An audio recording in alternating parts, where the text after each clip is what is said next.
You are listening to a recording from the Cooperating to Build a Better Nova Scotia conference in Halifax, a celebration marking the United Nations International Year of Cooperatives.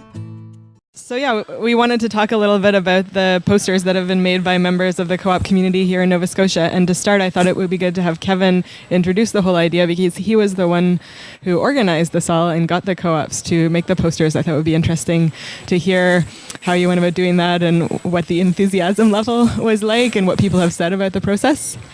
All right. Okay. So I've been hassling co-ops for months now, and there's about 400 in total in Nova Scotia, and we got 22 of them to make posters, and they're displayed right now at Mount St. Vincent if you want to come stop by.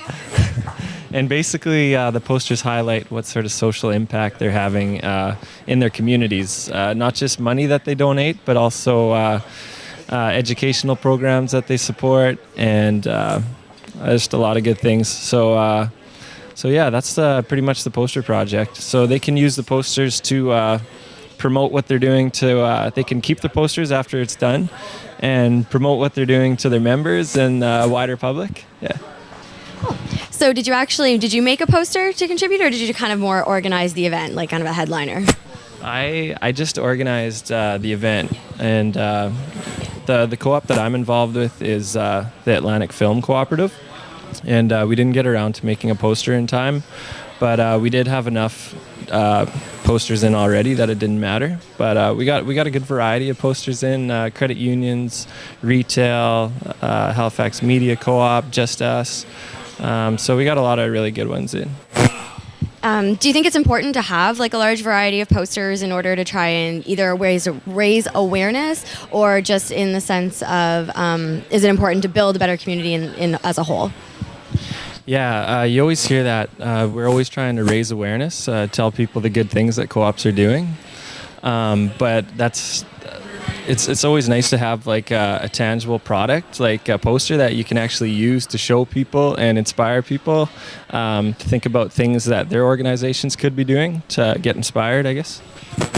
Were there any like reasons why people either did or did not participate in doing the poster? Like, did they just want to kind of put their business out there, show how they're contributing? Was there anything that people gave you specifically as to why they decided to put in a poster or did not? Because you said you asked like 400 and got 22, which is still a great turnout because there is a lot of posters in there, as I noticed. But yeah, I was just wondering that.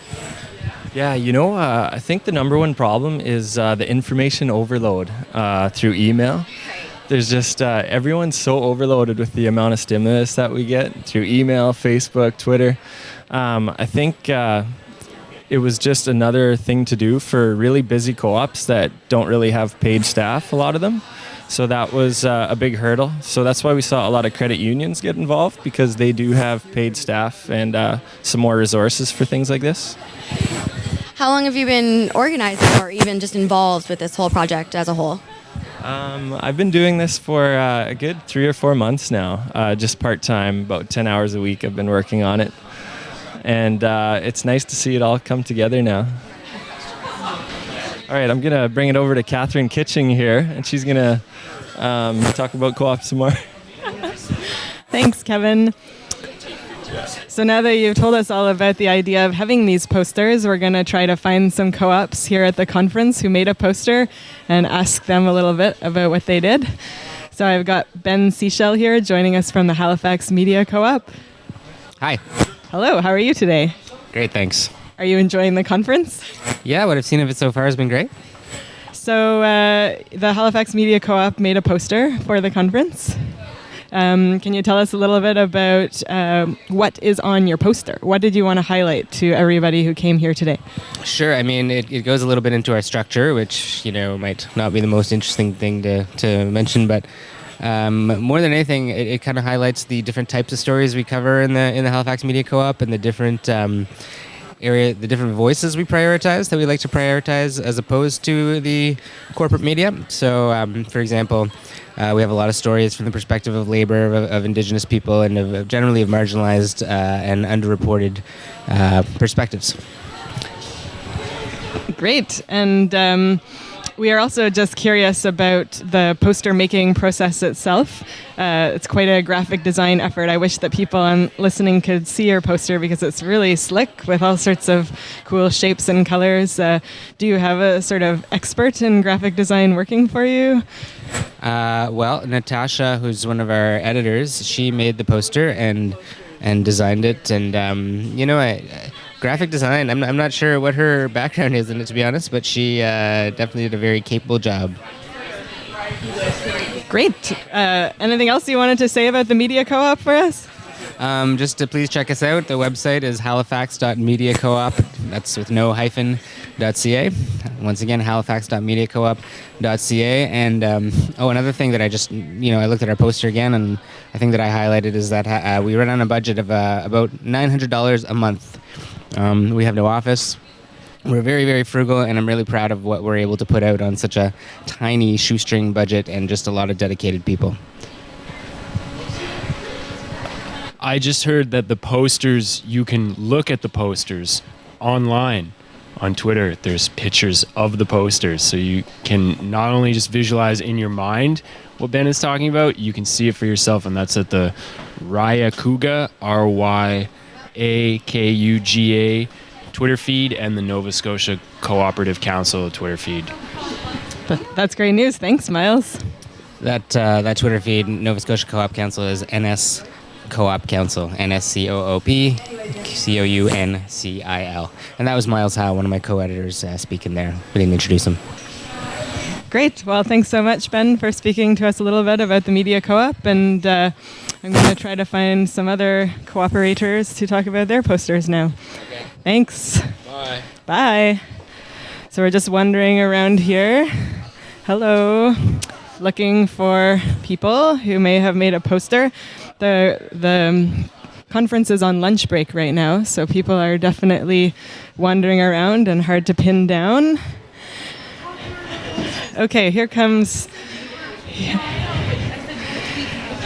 Oh yeah, that's great. Okay, so here is Mark Sparrow from the Nova Scotia Co-op Council, and he's going to tell us a little bit about his perspective on the whole poster project and why they decided to have this be part of the conference. Hi there, Mark Sparrow from the Nova Scotia Co-op Council. The posters are exceptional. If you are here and you get a chance to walk around, there's, I think, 23 in total. And they are basically meant to underscore the important social contributions that co-ops make here in Nova Scotia. We also have a session coming up next, actually after lunch, by Aaron Hancock from the Canadian Co-op Association and George Karafilis, and I believe Amanda Tarr. I don't have the rest of the names in front of me, but that session is going to talk about the economic impact of cooperatives in Nova Scotia. So it'll talk about things like the number of jobs created, the financial capacities, and how much these organizations contribute to our economy and how much they hold in assets. So that research has been being carried out all year, and we're ready to release it and talk about it. But then also, besides the dollars, there's the social aspect of cooperatives. So what we did to kind of gauge what those social impacts look like is we asked cooperatives that were coming to the conference to develop posters. And they're all up on dividers throughout the main multipurpose room of the conference.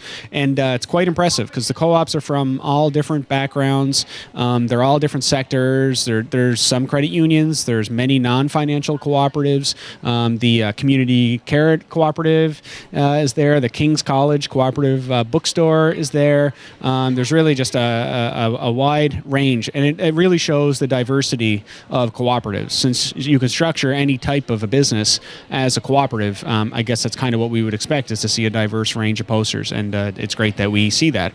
So I'm just getting ready to get geared up here to head back into a session, so I think I will hand the microphone back to Catherine Kitching. Thank you, Mark.